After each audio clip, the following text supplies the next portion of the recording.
Tout le monde connaît des bénévoles. Un Québécois sur trois a lui-même été bénévole. Tout le monde sait intuitivement, du moins, ce que c'est que le bénévolat. Et pourtant, quand on essaye de définir précisément ce que c'est le bénévolat, on se rend compte que c'est un objet qui est toujours en redéfinition, dont les frontières ne sont pas claires avec le mouvement communautaire, le militantisme et même avec le monde du travail.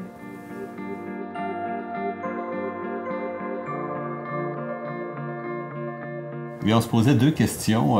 D'abord, qu'est-ce que c'était le bénévolat? Parce que c'est une pratique qui est, tout le monde, très connue, qu'énormément de gens font du bénévolat, mais qui est extrêmement difficile à cerner, à définir aussi, et sa définition évolue dans le temps. On a cherché à comprendre ce que c'était le bénévolat, avec ses transformations, ses frontières incertaines, ses frontières qui font l'objet de débats aussi, et de controverses, etc.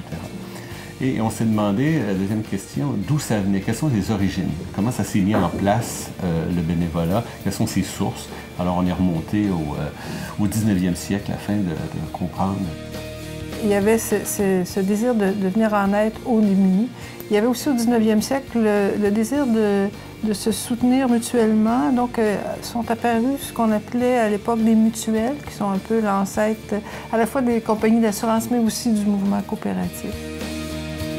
Il y a eu tout un mouvement dans le courant du 19e et 20e siècle qui a donné naissance au bénévolat tel qu'on le connaît et le bénévolat tel qu'on le connaît existe dans sa forme actuelle, on pourrait dire peut-être depuis les années 70 à peu près.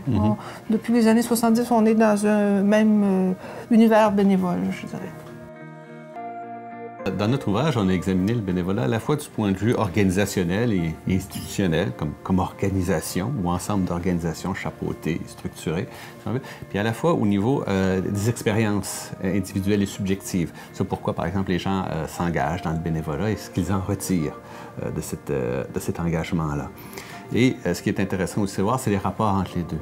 Parce que comment une activité est structurée, organisée, par exemple avec de la formation, un certain type d'encadrement, un certain type de discours. On dit les gens, vous venez, vous allez faire ceci, ça va dans un but particulier, puis ça va vous apporter tel type de choses. Bien, ça a des effets sur la manière dont les gens vont vivre cette expérience-là.